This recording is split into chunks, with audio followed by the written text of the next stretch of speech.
အချစ်ရဲ့အစွဲလမ်းမမြင်နိုင်ဘူးမနေနိုင်ဘူးဖြစ်တဲ့လူလက်ရှိတယ်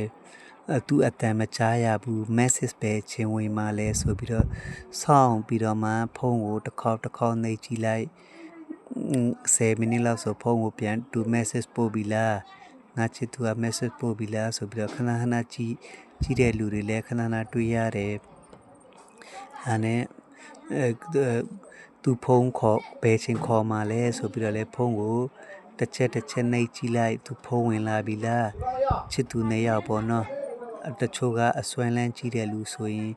message လေးရေးပို့ပေးတယ်အဲနဲ့9မိနစ်လောက်ဆိုရင် reply လုပ်ပြီလားမလုပ်ဘူးလားဆိုပြီးတော့လဲအဲ့ဒီဖုန်းကိုပြန်ကြည့်လိုက်အဲ့ဒီအချစ်ရဲ့အစွဲလန်းကတနည်းတစ်ပုံပြောမယ်ဆိုရင်တော့ပြင်းထန်တာပေါ့ဗျာအိတ်တဲ့အချိန်လဲသူ့ကိုပဲတတိယပြီးတော့အိတ်ပြောတယ်မနဲ့အစောကြီးဆိုလဲအဲ့ဒီချစ်သူ2ယောက်ကသူတို့တယောက်နဲ့တယောက်တတိယပြီးတော့မှထားတာပေါ့ချစ်သူ2ယောက်ဆိုရင်အဲ့လိုဖြစ်ကြတာများတယ်အဲ့နဲ့တချို့ကအချစ်ကြမ်းတယ်ဗျချိန်နဲ့ချိန်မရောက်လာလို့ရှိရင်စိတ်ဆိုးကြတယ်တချို့ကဖုံးခေါ်တဲ့အချိန်ဖုံးမကန်ရင်စိတ်ကြီးကြတယ်တချို့ကချုပ်ကင်ကြတယ်ချစ်သူတယောက်ကိုတယောက်နေပဲသွားနေတာလဲဘာလုပ်နေတာလဲအဲ့ဒီຢာတွေကအပြဿနာနည်းနည်းလေးစိတ်မကောင်းတဲ့အကြောင်းအရာတွေပေါ်လာတယ်စိတ်မချမ်းသာစရာတွေပေါ်လာတယ်အဲ့နဲ့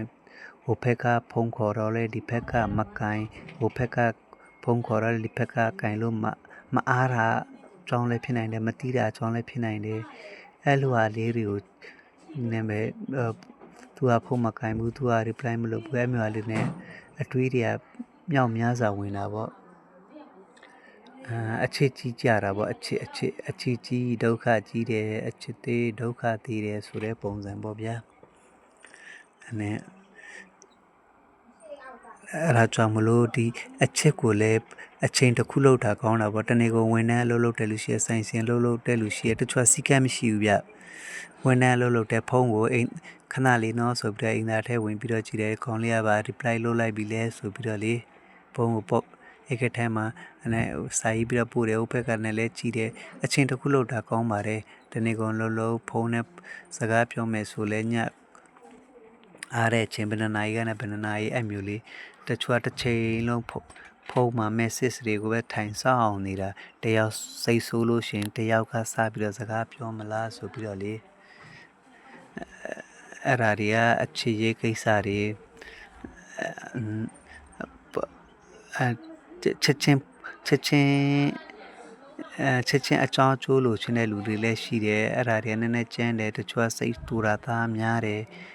ငါဒီလောက်ထိဂယုစိုက်နေတယ်နင်းငါ့ကိုအလေးနဲ့မထားတာလား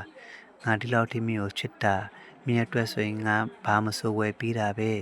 နင်းငါ့ကိုအလေးနဲ့မထားတာလားအဲ့ဒါတွေကဖိအားလည်းရှိလာတာပေါ့တဖြည်းဖြည်းနဲ့တချို့လူတွေကိုကြားတော့လေအဲ့ဒါကအချစ်ပဲဟုတ်တယ်နော်ယုံကြည်မှုမပါသေးဘူးတကယ်တမ်းဆိုရင်အချစ်မှာယုံကြည်မှုပါရမယ်အချစ်ဆိုတာကချစ်တယ်ယုံကြည်မှုရှိတယ်ဆိုရင်သူကခရီးထွက်တယ်ဆိုလဲပုံမှန်နေထားနေပဲနေနိုင်ရမယ်ပုံမှန်ဆက်သွယ်ရေးလုပ်ရမယ်